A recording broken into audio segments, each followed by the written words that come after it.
দেশের এই আইন শৃঙ্খলা পরিস্থিতি খারাপের পেছনে কিছু কারণ আছে। প্রথম কারণটা হচ্ছে যে আমরা নিজেরা হানাহানির মধ্যে ব্যস্ত, একজন আরেকজনের বিরুদ্ধে বিষোদ্গারে ব্যস্ত।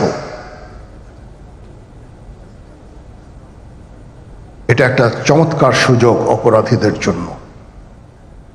যেহেতু আমরা একটা অরাজক পরিস্থিতির মধ্যে বিরাজ করছি, তারা খুব ভালোভাবেই জানে যে এই সময়ে যদি এই সমস্ত অপরাধ করা যায় তাহলে এখান থেকে পরিত্রাণ পাওয়া সম্ভব। সেই কারণে এই অপরাধগুলো হচ্ছে।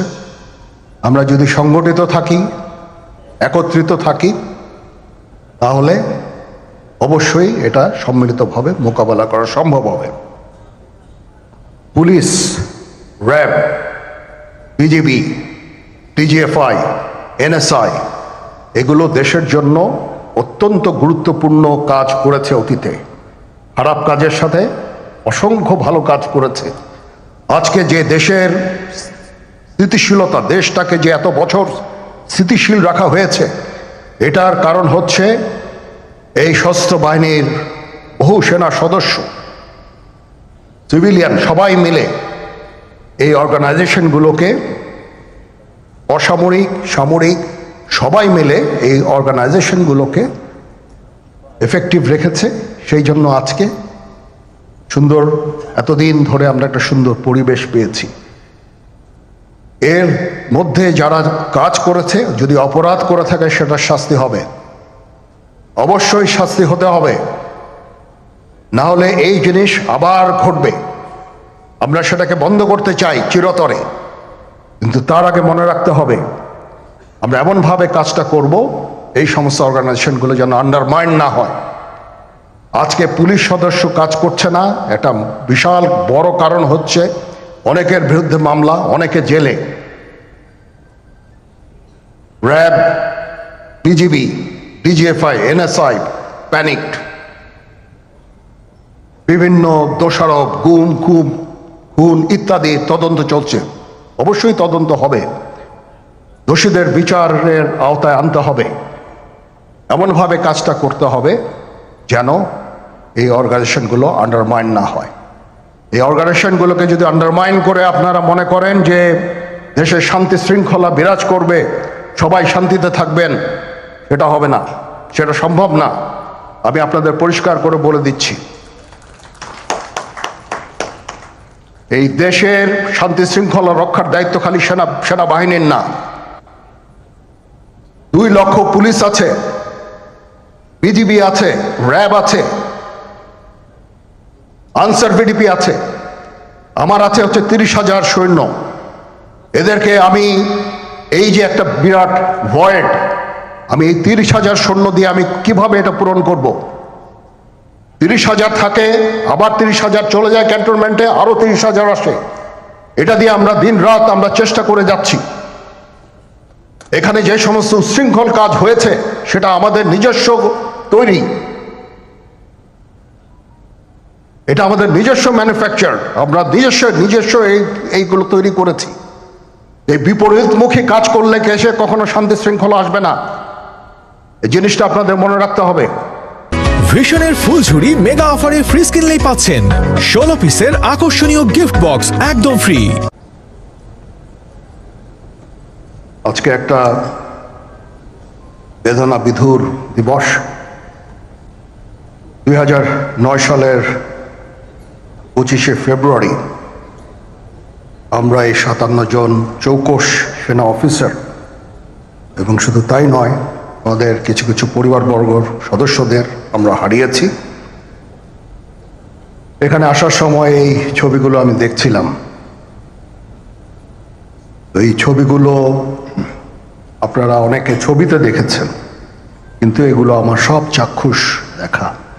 আমি একটা চাক্ষুষ সাক্ষী এই সমস্ত বর্বরতার। একটা জিনিস আমাদের সবসময় মনে রাখতে হবে, এই বর্বরতা কোনো সেনা সদস্য করেনি, সম্পূর্ণটাই তদানীন্তন বিজিবি সদস্য দ্বারা সংঘটিত।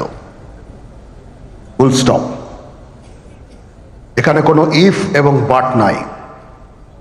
এখানে যদি ইফ এবং বাট আনেন, এই যে বিচারিক কার্যক্রম এতদিন ধরে হয়েছে, 16 বছর ধরে 17 বছর ধরে যারা জেলে আছে, যারা কনভিক্টেড, সেই বিচারিক প্রক্রিয়া ব্যাহত হবে। এই জিনিসটা আমাদের খুব পরিষ্কার করে মনে রাখা প্রয়োজন। এই বিচারিক প্রক্রিয়াকে নষ্ট করবেন না। যে সমস্ত সদস্য শাস্তি পেয়েছে তারা শাস্তি পাওয়ার যোগ্য। এখানে কোনো রাজনৈতিক নেতৃবৃন্দ এর মধ্যে উপস্থিত ছিল কিনা, ইনভলভ ছিল কিনা, বাইরের কোনো শক্তি এর মধ্যে ইনভলভ ছিল কিনা, সেটার জন্য কমিশন করা হয়েছে। কমিশনের চেয়ারম্যান এখানে আছেন, উনি এটা বের করবেন এবং আপনাদের জানাবেন। বটম লাইন হচ্ছে যে এই সমস্ত আমাদের এই চৌকস সেনা সদস্য যারা প্রাণ হারিয়েছেন, তারা প্রাণ হারিয়েছেন তদানীন্তন বিডিআর সদস্যদের গুলিতে। আমরা নিজেরা এই সমস্ত জিনিস নিয়ে অনেক ভিন্ন মত পোষণ করছি। কেউ কেউ এই জিনিসটাকে ভিন্ন খাতে প্রবাহিত করার চেষ্টা করছি। সেটা আমাদের জন্য মঙ্গলজনক হবে না। আজকে যদি আমার যে উপদেশ আমি কিছু দিয়ে যাব, সেটা যদি আপনারা গ্রহণ করেন, আপনারা লাভবান হবেন, আমি এটা আপনাদের নিশ্চিত করছি। আমরা নিজেরা ভেদাভেদ সৃষ্টি না করি, আমরা নিজেরা ইউনাইটেড থাকি। আমাদের মধ্যে যদি কোনো সমস্যা থেকে থাকে, কোনো ব্যত্যয় থেকে থাকে, কোনো গ্রিভান্সেস থেকে থাকে, সেটা আমরা আলোচনার মাধ্যমে সমাধান করব। এটার জন্য ডানে বায়ে দৌড়িয়ে কোনো লাভ হবে না, নিজের ক্ষতি ছাড়া কোনো লাভ হবে না। আমি আপনাদের এই জিনিসটা নিশ্চিত করে দিচ্ছি। কিছু কিছু সদস্যদের দাবি যে তারা 2009 সাল থেকে আজ পর্যন্ত বিভিন্ন শাস্তি পেয়েছেন। কেউ কেউ দায়ী করছেন যে তারা অযাচিতভাবে শাস্তি পেয়েছেন। সেটার জন্য আমি একটা বোর্ড করে দিয়েছি, একজন লেফটেন্যান্ট জেনারেল সেই বোর্ডের সদস্য।